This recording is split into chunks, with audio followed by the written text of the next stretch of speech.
Welcome one and all to day 6 here of Lordiversity week on Monsters of Rock, the Lordy story. I'm your host Matthew Kessie, and just as a quick reminder to you all to head over to True Metal Pod on Instagram to check out our competition where you can win one set of 2 of Hisi's bass strings which he used to record the tracks of Lordiversity with.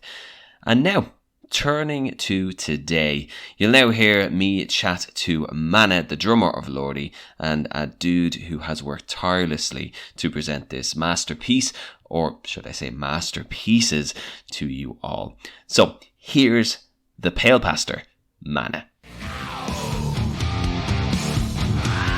Well, we've been really busy with the albums, of course. The whole year has been, it started a year ago, like 2020. Autumn, the whole thing, so, and it lasted, it was like a 9-month period, at least for me and Mr. Lordi and the production team, as myself, Mr. Lordi and Janne Hankrunen were the so-called production team, so we had to listen all the mixes and masterings of the songs and all the albums. And by the time it was the deadline, it was May, the last days of May. So nice. We had like 3 albums at the same time at the mixing process. So that was pretty fucking hectic times. And what was your first reaction when you actually heard from? Because I know when I think it was maybe our second interview that we did last year, I think Tommy or Mr. Lordi had only said to you the idea of his Lordiversity. Obviously back then it was going to be 10 albums, but obviously changed to 7 now. What was your first reaction when Tommy said that to you? The story went like Mr. Lordi called me. It was after we had the Scream Stream show, and then we had nothing like in the calendar. Yeah. So he called me and asked, what are you doing at the moment? I was like, well, basically nothing. So you're not busy? No. Well, you will be. So then he started to like open up the whole idea. What was the plan? Like 10 albums, which cut to 7, but anyway, sounded like a lot of trouble.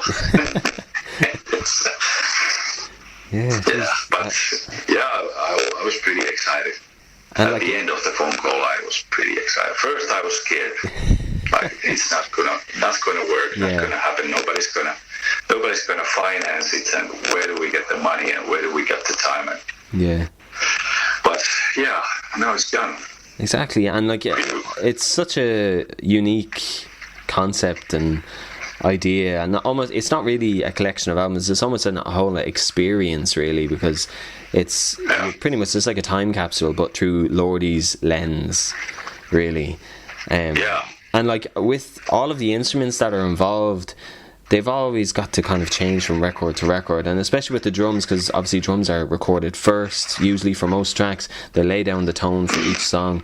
So when you're actually going to play a drum for, say, the 70s rock album, and then you have to go and play drums then for the disco album, what do you have to do different on drums to make sure that they don't sound the same?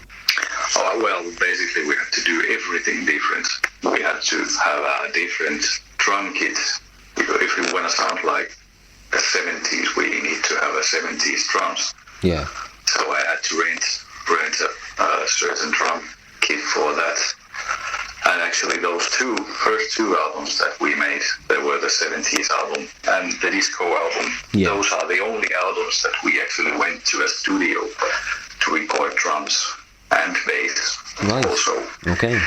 So we kind of put the money in those records. So we had the 70s album made in Tampere, the same place that we used in a collection. Yeah. Those 70s tracks. Okay. So we recorded them on tape as they did in the 70s. Yeah. And the disco album was made in Helsinki with this legendary, like, Finnish Schlager dude who had made all these classic Schlager songs and worked with a lot of Schlager artists here in Finland. Right. Okay. And he had a like really, the disco sound was like immediately there. He had a drum kit already there set up and all the mics, and I just started playing and he lifted the faders and the sound was like there. This was really simple. Okay. Very easy. Yeah. And then when it comes to obviously your drumming technique, is there anything different in the way you play that you have to say? Do you have to utilize any different techniques when you're sure, of different course styles? you can play disco like you play like metal. Yeah, that's completely different, and I got really good tips from the record engineer.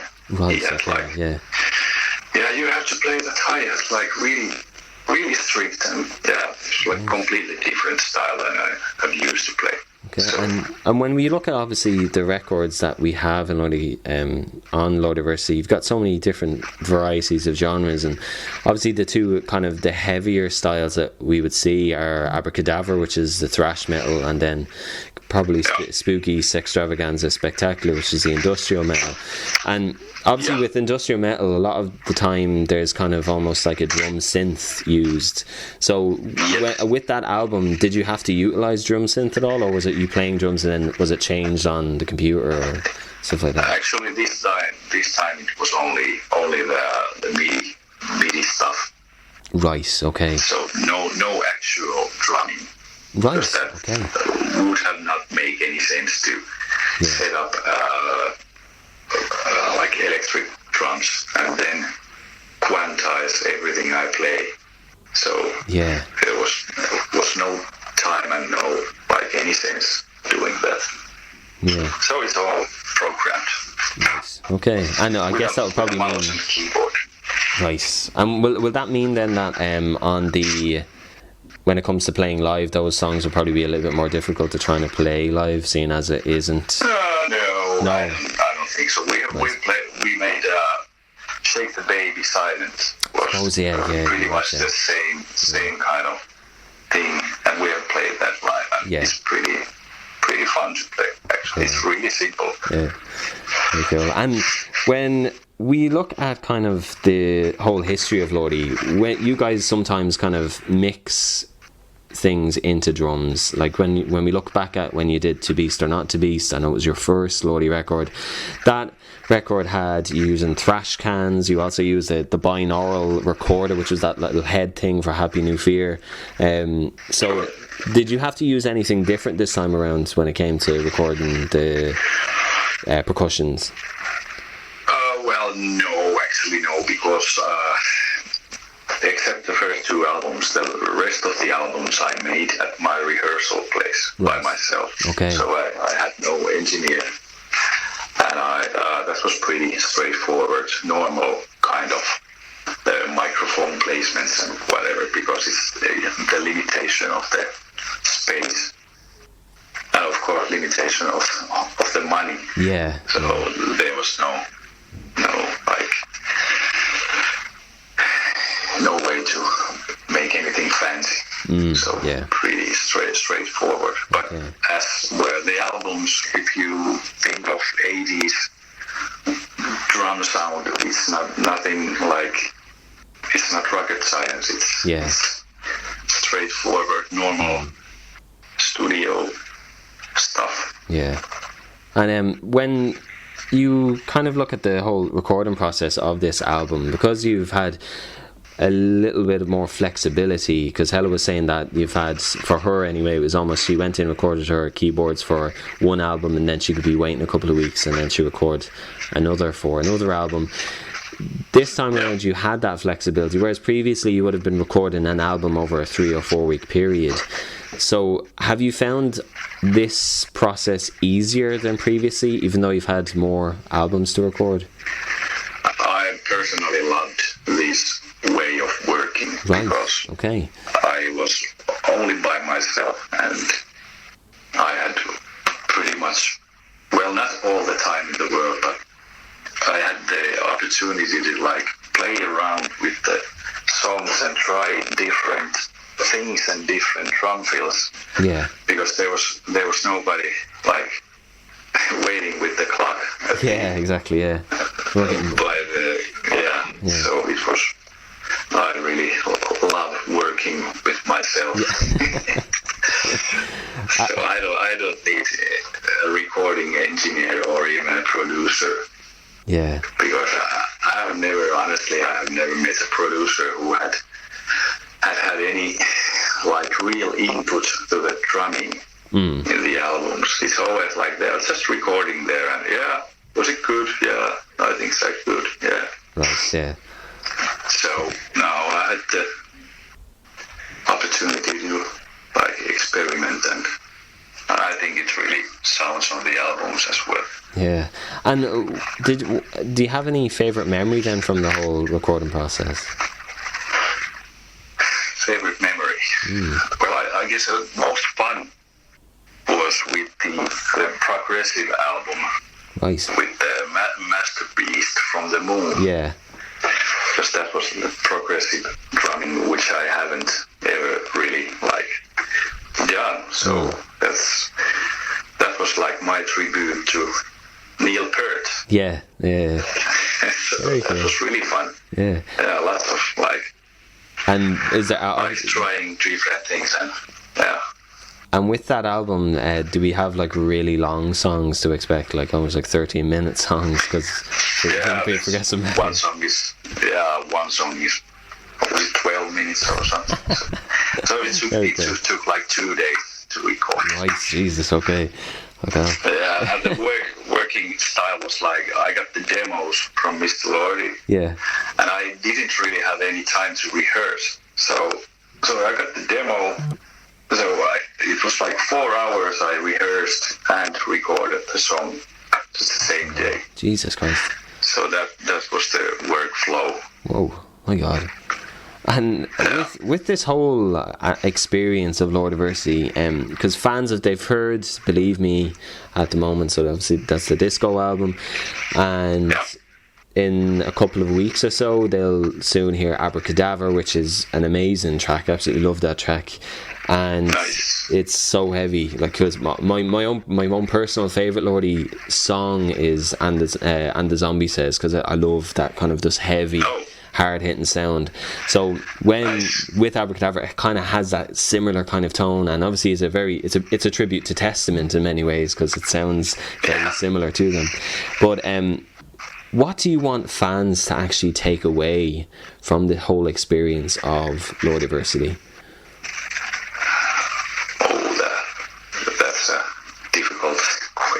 Yeah. I guess it's gonna be a really like personal experience on how do you hear the albums. Yeah.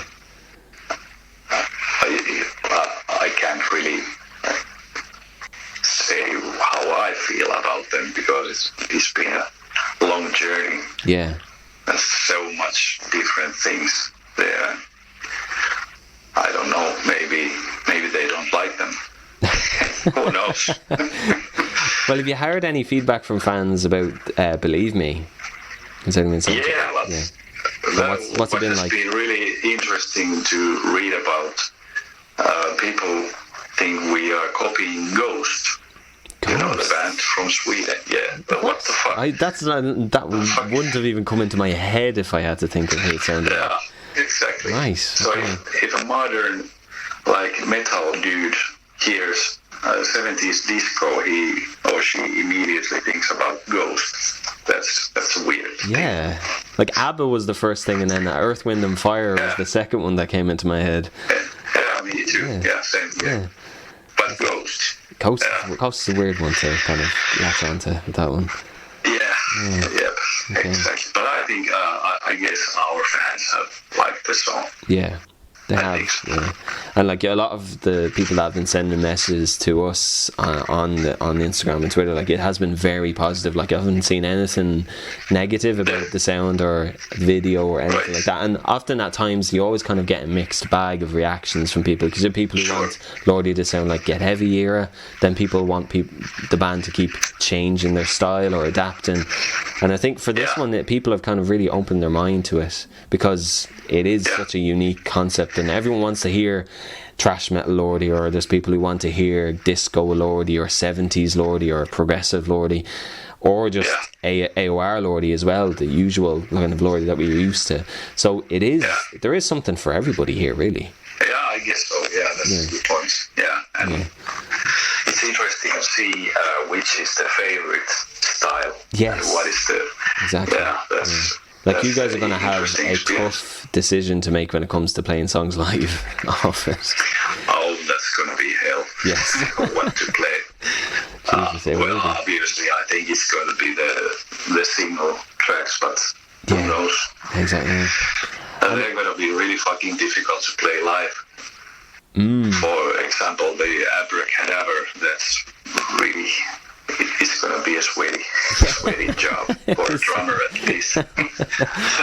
And when it comes to the complications of all of these albums, because there must have been times where you found things more difficult than other albums. So what was the most complicated thing that you had to deal with recording them? Well, it was pretty much like every album was the same, like work-wise. But of course, on the way, you get tired.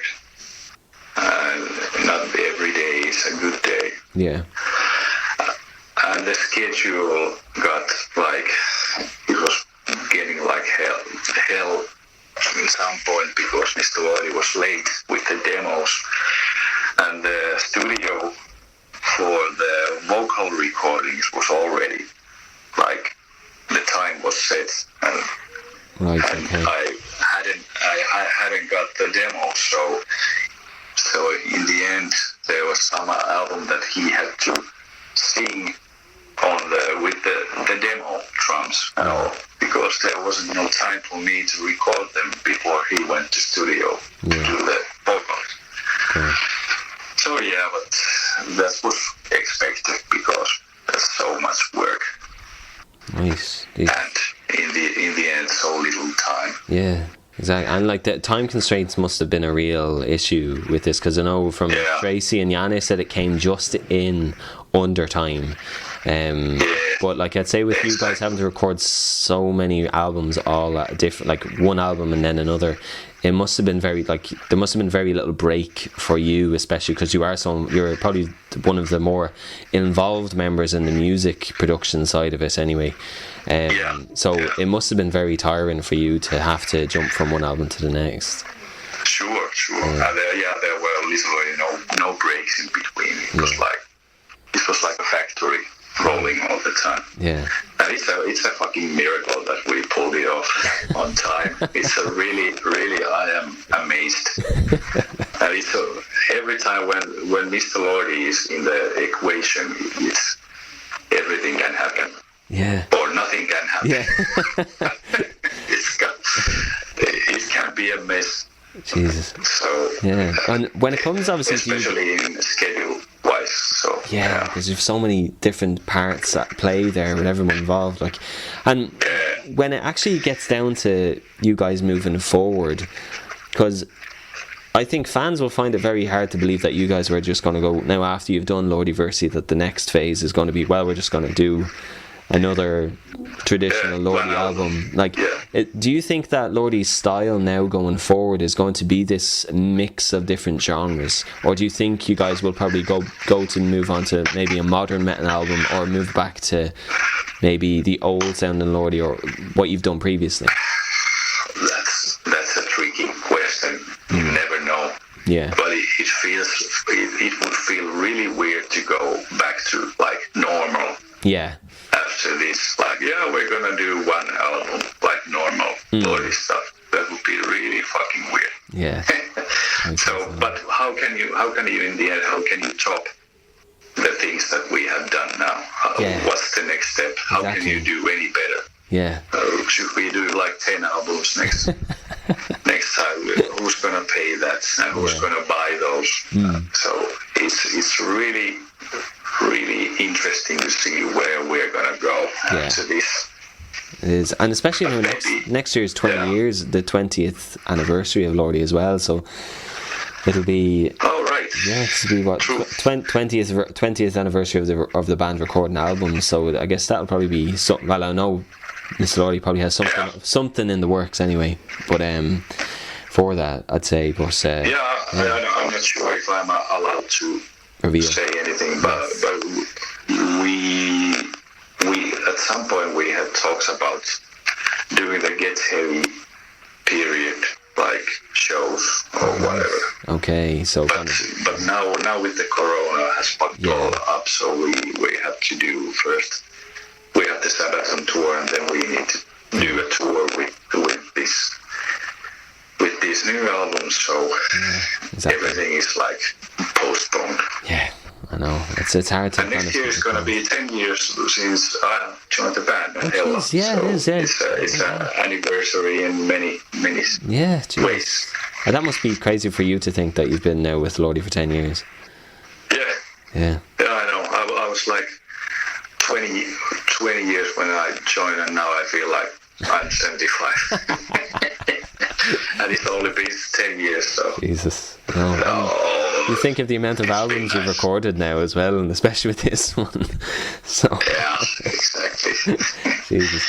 And then with Lordiversity, you must have a favourite album or favourite song on the whole selection of it all, because of everybody I've spoken to, literally everybody, they've all said Superfly Trap, the disco album. So are you the same, or is it a different? No, hell no. No, okay, we have someone different. No. Yeah, right. I think the so-called AOR Humanimals, album, which is Humanimals, is the absolute best, because there's not a single like bad song on that album. Nice. Okay. Cool. It's like pure fucking awesomeness from start to beginning. Yeah. Jeez. Okay. In my books. Cool. And do you have a favourite song off that album? No, they're all good. Oh, good. Okay. Very good. Yeah. But if you ask me what was the most fun to do, it was the Masterpiece from the Moon, because of the progressive things that I haven't been doing. Yeah. So that was something new. Cool. Really, really nice. Cool. And before we kind of finish up, you might have seen on Instagram, I know you've seen it on Instagram, you shared it on your thing, but I asked fans for a couple of questions to so I picked 5 of the best questions, and I had to pick an extra one because it came from Easy. So he sent. Easy, boy. So he sent in one, and he wanted to know: should we go to practice someday? No. Why? Why should we? We've practiced all our lives, so why should we practice now? Very true. What good? It doesn't make any sense. And there's no shows. Yeah, no shows now. Unfortunately. The next one came in from Prenumera Apocalypse, and they want to know: have you heard the full Napalm Market demo? No, I haven't. Okay, nice. No. Why would I? Well, bits and pieces. Right. But I haven't like sit on a couch and listen to that. I don't even have it. Yeah. So, okay. No. Right. Maybe I should. Maybe. The second question comes in from Sev, and he wants to know: what's the most important thing for a drummer besides a drum kit and practice? Be in shape. Be in shape, okay. Yeah, why is that important? Be in shape. It's probably a very obvious answer, but why is that important? It's not fun if you're not in shape. Okay. Especially on tour, if you're not in shape, you're not having fun. Yeah, and you can do 1, 2, 3 shows, and after that it's just pure mayhem. And especially with you, because you're in a big latex costume as well, so you definitely got to be that little bit step further in your fitness. Yeah. So be in shape. Don't drink too much, because hangover will kill you in the end. So that's my advice to young kids. The third question then comes in from J.E. Howe, I think their name is, and they want to know, how many pairs of drumsticks do you go through each show? Each show? Well, actually nowadays it's only one pair. Right. But I've had like shows when I've had like 4 pairs, and I don't know why they just kept on cracking. Okay, right. So you just have to throw them away then. Yeah. Yeah. Okay. It's like if your right cymbal is in the wrong angle or something, then you can break your sticks. Nice. Okay. It depends, but maybe I have learned how to play drums, and I don't break sticks so much anymore. Nice. Perfect.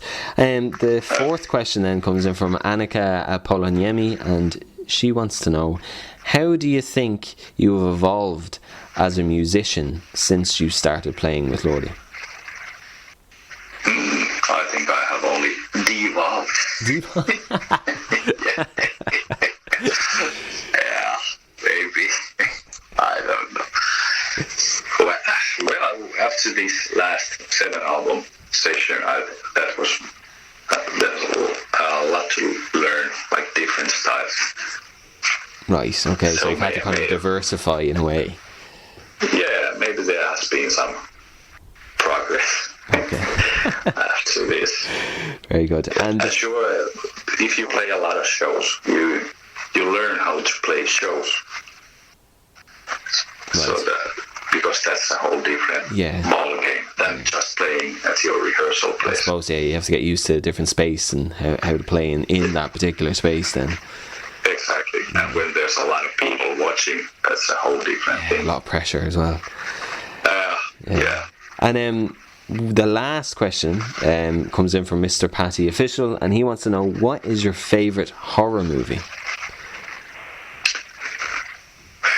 I have to say Exorcist, because that had a huge impact. I was really scared, and still am. It is a terrifying movie, alright. Especially if you see it when you're very young, it can be absolutely horrifying. Exactly. Yeah. Right. Okay. And are you a fan of horror movies, or would that be kind of not so much used an to be, interest? but I get too scared nowadays. I can't watch them. Okay. Yeah, it's no way. I lose my sleep. And that was Mana of Lordi with some spectacular info on his side of the coin with regard to Lordiversity. And thanks to him for everything he's done for the show. And now I hope to have you all with me tomorrow for the 3-hour extravaganza that is my chat and dissection of Lordiversity with the mind behind this insane creation, Mr. Lordi. See you then.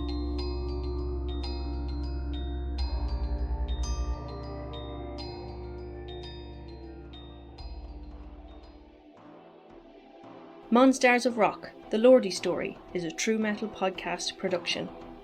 The show is presented, produced and written by Matthew Kessie. Head to True Metal Pod's social channels to keep up to date with the production.